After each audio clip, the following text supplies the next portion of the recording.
தாத்தா, ஓலப்பள்ளு தாத்தா.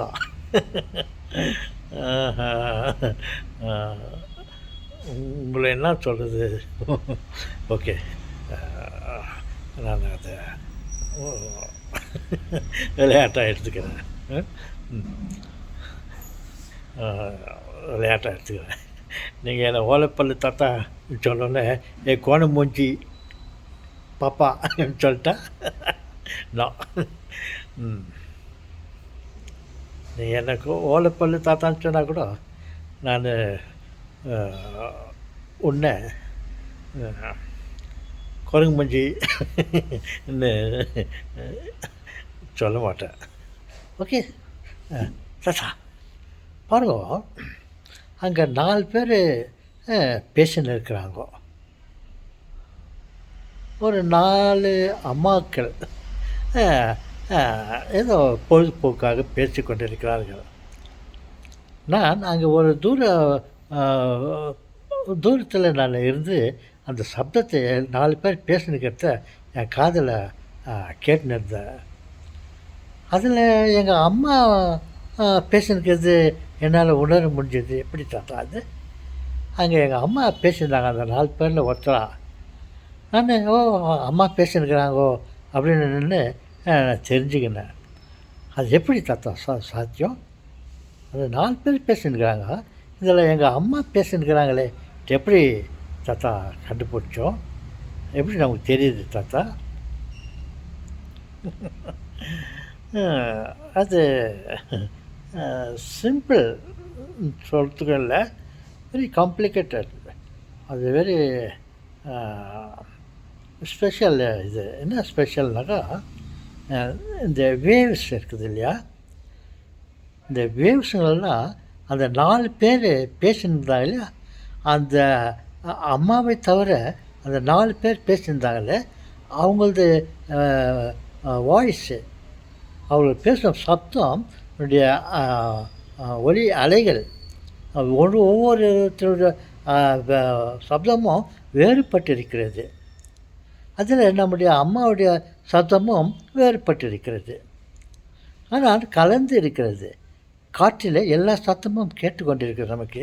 ஆனால் இது அம்மாவின் குரல் ஆயிடுச்சு, அம்மா அங்கே இருக்கிறாங்கோ அப்படின்னு நம்ம தெரிந்து கொள்ளுகிறோமே. எப்படி என்றால், அலைவரிசை அம்மாவுடைய ஒலி அலைகள், அவர்கள் பேசும் ஒலி சத்தத்துடைய பிச், வேவ் லெங்க், வேவ், அதனுடைய அலை சம்பந்தப்பட்ட அமைப்புகள் நமக்கு தெரியும்.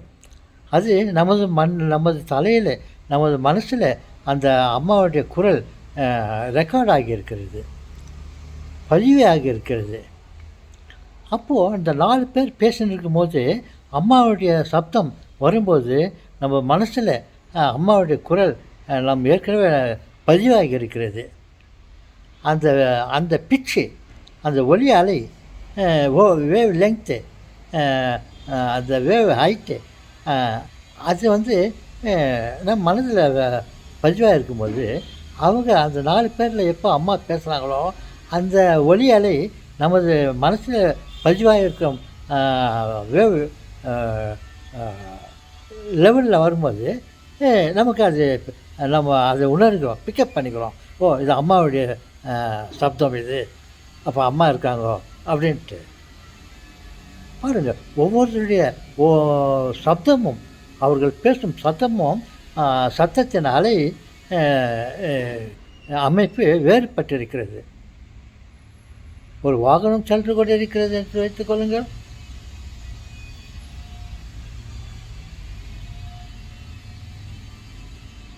பாரு, அங்கே ஒரு வாகனம் போகிறது,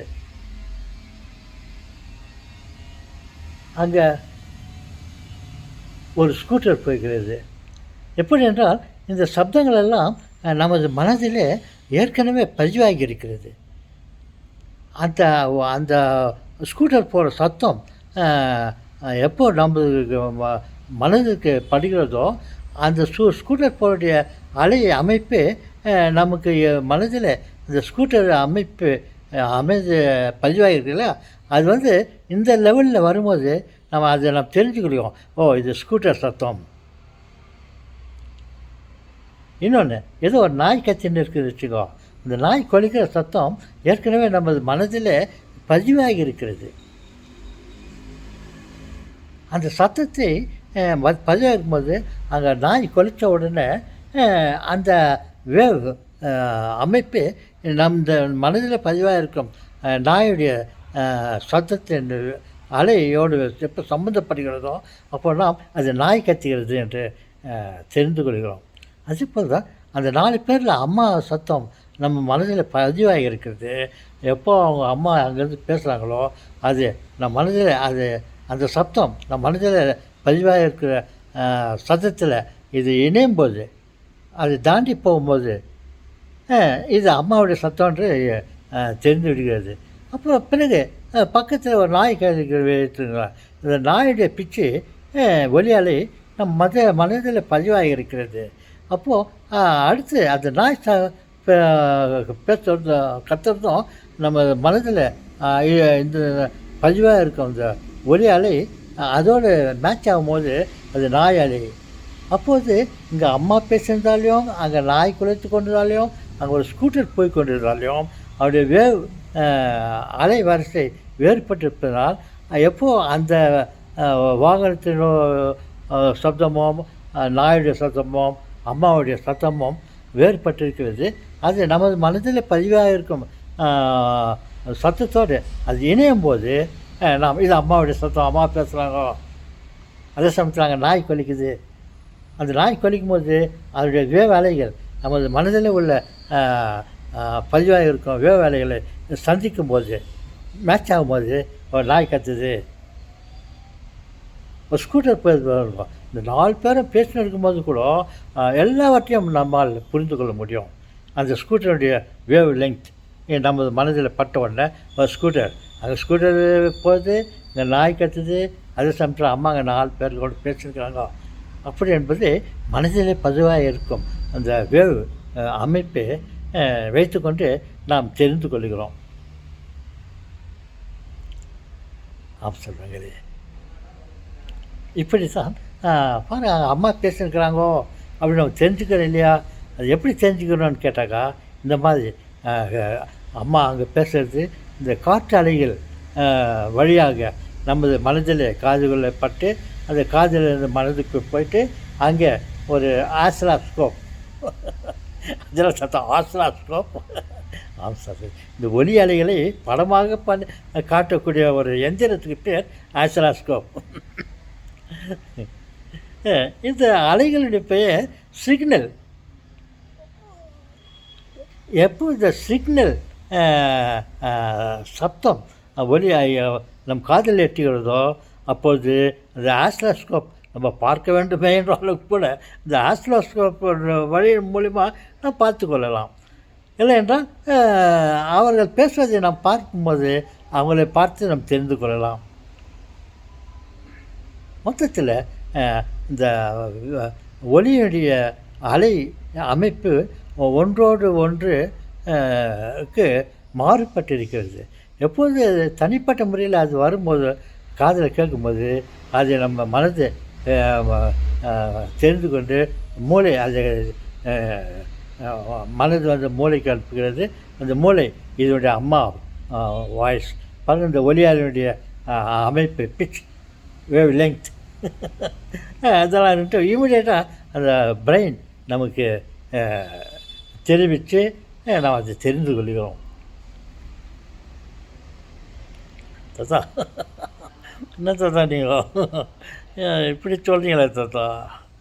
இதோட வேவ் அலைகள் வேவ் லெங்க்த்து வேவ் அவருடைய அமைப்பு எப்படி இருக்கிறதோ, எப்போது மற்ற இடத்துல அது ஒரு வேவ் அமைப்பு எப்படி இருக்கிறதோ அது நம்ம மனதில் பற்ற ஒன்று காதில் பட்ட ஒன்று இதனுடைய சப்தம், இது அம்மாவுடைய குரல், இல்லை அப்பாவுடைய குரல், பாப்பாவுடைய குரல். அங்கே பாப்பா அழுது கொண்டிருக்கிறதுனால அம்மாவுக்கு தெரியுது பாப்பா அழுதுன்னு. அதே சமயத்தில் மற்ற வீட்டில் பாப்பா அழுதாலையும் அது தெரிஞ்சுக்கும், இது நம்ம குழந்தை இல்லை, அது பக்கத்து வீட்டு குழந்தை, அது கத்துது, அவங்க வீட்டில் அவங்க பார்த்துக்குவாங்க சொல்லிட்டு. நம்ம வீட்டில் அழுறக்கு நம்ம சொந்த குழந்தை அழுதுன்னா அந்த குழந்தையுடைய வேவ் அமைப்புகள் நம் மனதில், அம்மாவுடைய மனதில் பதிவாகி இருக்கிறது.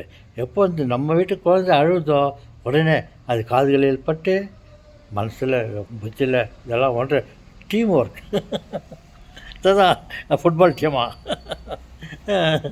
ஓகே, ஃபுட்பாலெல்லாம் ஆச்சு தாத்தா, வேர்ல்டு கப் எல்லாம் சண்டை போட்டுக்கினாங்கல்ல,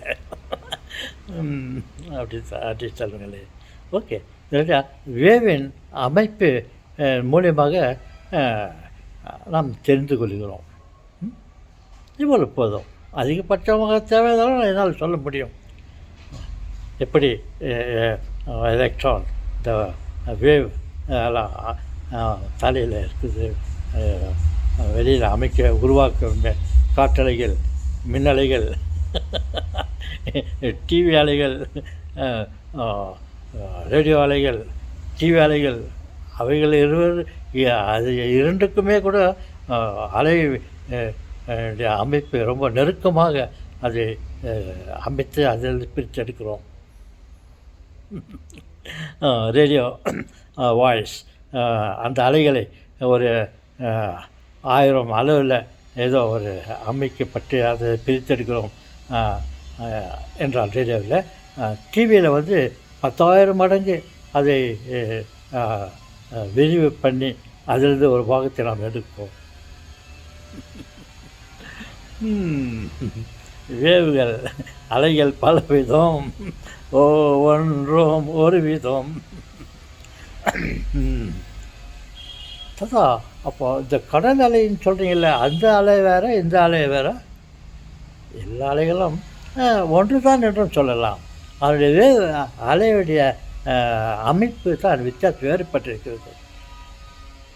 ஒரு கடல் அலையை வந்து சப்தம் போட்டுக்கொண்டு வருகிறது என்றால் அந்த வேவலைகள் மற்ற அலைகளுக்கு வேறுபட்டிருக்கிறது. அதை நாம் தெரிந்து கொள்ளலாம். இது கடல் அலை. அதே சமயத்தில் மற்றொன்றை நான் சொல்ல விரும்புகிறேன். அதற்கு மேல் நாம் அவைகளை பார்த்திருக்க வேண்டும். அம்மாவை பார்த்திருக்க வேண்டும், ஸ்கூட்டரை பார்த்திருக்க வேண்டும், கடலில் வர அலைகளை பார்த்திருக்க வேண்டும். இல்லையானால் நம்ம அதை பற்றி தெரிந்து இருக்க வேண்டும். அப்பொழுது தான் அந்தந்த ஒலி எதனுடைய ஒலி என்று புரிந்து கொள்ளலாம். தாத்தா, என்ன தாத்தா நீங்களோ, நான் ஏதோ ஒன்று கேட்டால் நீங்கள் 9 சொல்லிட்டீங்களே தாத்தா. இந்த 9 வச்சுக்கின்ற ஒன்று நாங்கள் சரியாக புரிஞ்சிக்கிறதுக்கு ஒரு வாய்ப்பு கிடைச்சிது தாத்தா. அதுக்கு தான் தாத்தா வயசானவங்க இருக்கணும், அவங்களுக்கு தான் ரொம்ப அனுபவம் இருக்கும். அவங்க சொன்னாங்க வயசானவங்களெல்லாம் என்னத்துக்கு இருக்கிறாங்கோ அப்படின்னு. வயசானவங்களால் அவங்க அனுபவித்த அனுபவங்கள், எக்ஸ்பீரியன்ஸ் அதிகமாக இருக்கிறது. அவர்கள் இருந்தால் நமக்கு பழைய கதைகளை, குழந்தைகளுக்கு தெரியாத விஷயங்கள் எல்லாம் தாத்தாவால் சொல்ல முடியும்.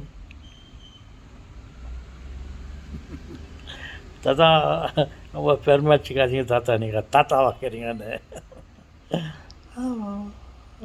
எப்போ நான் தாத்தாவாக இருக்கணும்னா நான் ஐஸ்வர்யா என்ஜாய், நான் தாத்தான்ற லெவலில் நான் ஓகே சொல்லுங்களே. தாத்தா எப்போ பல்லு கட்டிக்க போகிறீங்க தாத்தா? என்னை பொறுத்தவரையிலும் அந்த பல்லு இருக்கிறதோ இல்லாததோ எனக்கு ப்ராப்ளம் இல்லை.